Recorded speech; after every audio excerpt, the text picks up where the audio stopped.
Hello there, my fellow myth and fantasy nerds. My name is Tanner, and I'd like to welcome you back to my YouTube channel. Now that I'm back in my studio, for this week's video, since Valentine's Day is right around the corner, I wanted to tell you all a very romantic story from Greco-Roman mythology, filled with both love and loss, both romance and tragedy.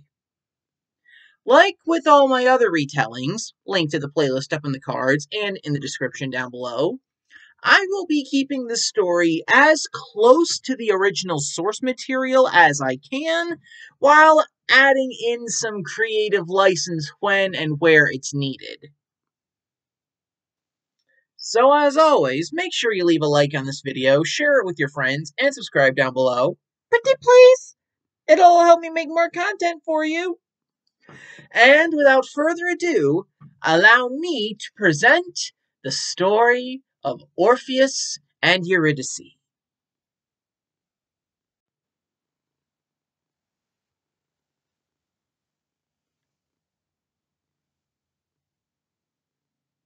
Our story begins with our main character, Orpheus of Thrace. Orpheus was a demigod and a prince. His father was Aeagras, the king of Thrace, and his mother was Calliope, the eldest and leader of the 9 muses. Calliope was specifically the muse of epic poetry, the one in charge of those poems of famous heroes and great battles. Orpheus was born a very gifted singer, poet, and musician. The songs he played on his lyre could affect people both by themselves and large crowds, the animals, both wild and tame, and even the rocks, the trees, the clouds, and the streams. Nothing and no one could resist Orpheus's music. Eventually, Orpheus's music attracted Eurydice. Now, sources disagree on Eurydice's origin. Some say she was a daughter of Apollo, some say she was a daughter of Helios, some say she was a tree nymph. So, let's say for the sake of simplicity, she was both a tree nymph and a daughter of Apollo. Because she was the daughter of the god of music, Eurydice was immediately attracted to Orpheus. And believe me, the feeling was mutual. It was love at first sight. Not only did they fall head over heels in love with each other, but when they both agreed to take their relationship to the next level, their wedding was the biggest celebration of love in all the world. Anyone who was anyone came to celebrate. However, there was one attendee who was not celebrating like the others. Hymenaeus, the god of weddings, cried during the entire ceremony, dressed in clothes more fit for a funeral, and his torch, the symbol of his power, was spluttering and smoking rather than burning merrily. The people who knew of Hymenaeus knew these were warnings, warnings of dark things that would befall the couple. But, of course, the bride and groom were too wrapped up in each other to see them. Or, if they did see, they didn't care. The wedding reception went long into the night, and then the honeymoon phase began. Eurydice decided one morning to make her husband breakfast in bed, so while he was still asleep, she went into the nearby woods to find some berries to cook with. Unfortunately, someone saw her wandering in the forest and fell madly in love with her. Aristaeus, minor god of shepherds, cheese-making, and beekeeping, among other things, followed Eurydice into the woods and asked her to marry him. She told him she was flattered, but already in a very committed relationship. Unfortunately for her, Aristaeus was one of those guys who wouldn't take no for an answer. So, he kept bugging her. No pun intended. She tried to get away, but he chased her. She ran faster and faster, screaming for her husband, but he was undeterred. In her efforts to get away from this jerk of a minor god, Eurydice stepped in a patch of tall grass and was subsequently bitten in the foot by a viper. When Aristeus saw Eurydice drop to the ground and saw the viper slithering away, he panicked and ran. Meanwhile, Orpheus was woken by his wife's screams and immediately went to look for her. Sadly, by the time he found his beloved, it was too late. He mourned his dearest, now forever out of his reach, and because of the effects of his music, everyone who heard his sad, sad song mourned with him. Orpheus couldn't bear to live the rest of his life without her, so he got the idea to travel to the underworld and beg Hades and Persephone to give him his wife back. Soon, Orpheus received a vision from his mother Calliope, and she told him where he could find a hidden entrance to the underworld. She directed him to a small clump of rocks, which, when he played his mournful tune, split open and showed him a path that led him deep underground. Soon enough, Orpheus found himself on the bank of the river Styx. There he met Charon the ferryman, who was leading the souls of the recently deceased into the boat. "No mortals allowed," he said, as soon as he saw Orpheus.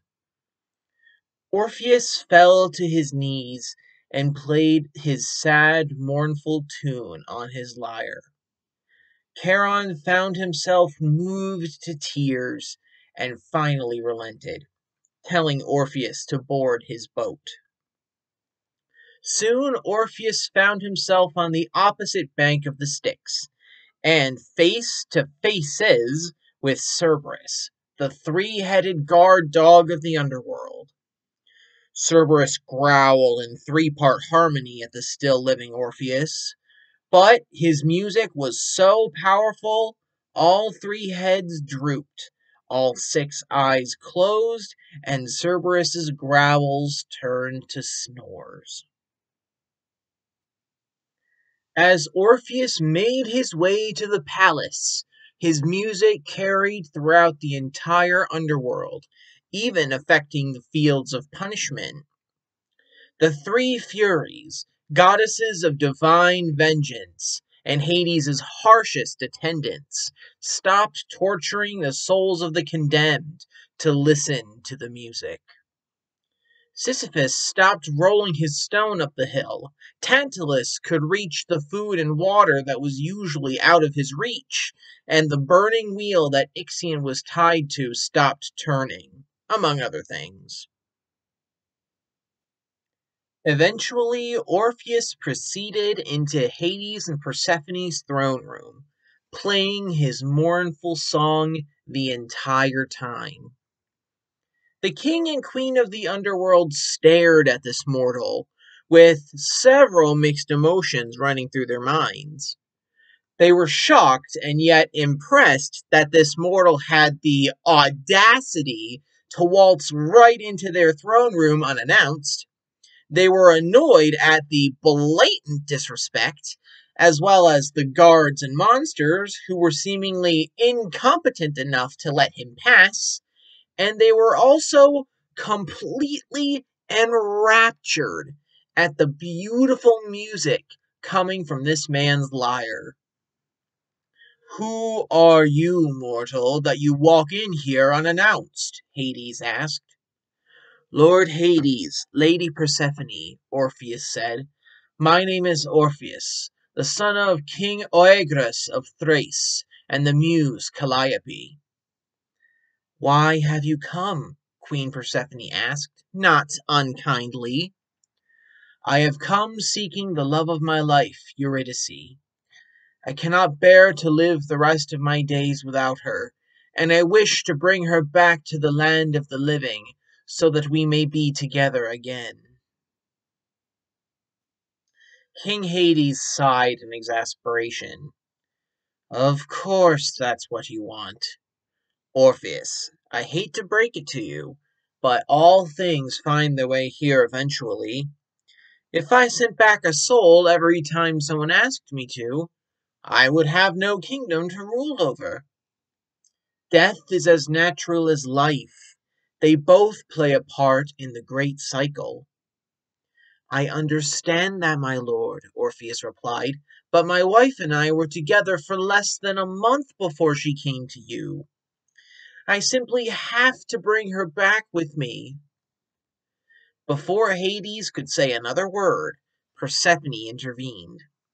"Husband," she said soothingly, "why not grant him this request? Love as strong as theirs must be rewarded in some way or another. After all, our love story wasn't exactly by the book either." She gave him a sly look, and Hades knew she had a point. Let's at least allow him to prove how powerful their love is. Hades smiled. "Very well, my love." He turned to Orpheus again. "Orpheus of Thrace, I shall grant your request to bring your dearly departed darling back with you to the land of the living. However, in order to do so, you must prove to us that your love for each other is stronger than death itself." "How, my lord?" "You shall travel back the way you came, and I will allow your beloved spirit to travel behind you. If your love is so powerful, that should be enough for you to bring her out. Whatever you do not turn and look at her until you've both returned to the mortal realm. If you lay eyes on her before she has stepped over the threshold, her soul will be forfeit to me, and death will separate you again. This time, there will be no second chance." Orpheus bowed to them both, thanked them for the chance to prove himself, and left the throne room. He traveled back the way he came through the underworld, past the gates of the palace, past the gates to the underworld, past the three heads of Cerberus, and finally across the river Styx. He felt his wife's spirit behind him, even though he couldn't see or hear her.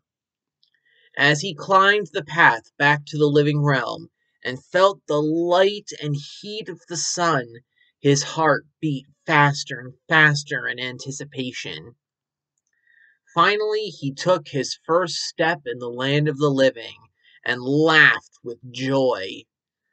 In his excitement, he turned to look behind him, expecting Eurydice to be standing there ready to embrace him. Oh, sorrow and oh, heartbreak. He turned back before Eurydice took her first step into the sunlight. As they locked eyes, she gave him a look of love and also of sadness. "I love you," she said, before the doorway and the earth closed between them. Orpheus was devastated. He sat by the group of rocks for 7 days and 7 nights, without eating, drinking, or sleeping, playing his lyre until his fingers bled, but the door would not open. Orpheus never recovered after that day. He vowed never to love another, and wandered the world playing his sad music, hoping, wishing that something would happen to reunite him with his beloved. Soon, something did happen. As it stands, this group of wild nymphs called the Maenads heard his sad songs and grew upset that this man, who they had become huge fans of, and who had a good standing with their master, the god Dionysus, would not love them in return. In a crazed, drunken fury, the Maenads tore Orpheus to pieces and broke his lyre so they could never hear these sad songs ever again. When Calliope heard what had happened and saw what was left of her son and his lyre, she mourned him greatly. She took the pieces of his broken lyre and brought it to Apollo, who repaired it and put it amongst the stars, where it became the constellation Lyra. It is said that the souls of Orpheus and Eurydice were reunited, and they were able to look each other in the eyes without fear of being separated. Sometimes they walk side by side, sometimes he lets her take the lead, and sometimes he takes the lead, turning back to look at her as often as he wants. And there we have it. That was the story of Orpheus and Eurydice. What a bittersweet ending, huh? If you liked this video and you want more, please consider leaving a like and subscribing down below so you don't miss any new content from me. Also, if you have any other ideas you want to see in any future videos, please leave your suggestions in the comments down below. Who knows? It might just happen. Alright, well, that's all the time I have for this video, so I'll see you all next week with some brand new content for you. See you guys then.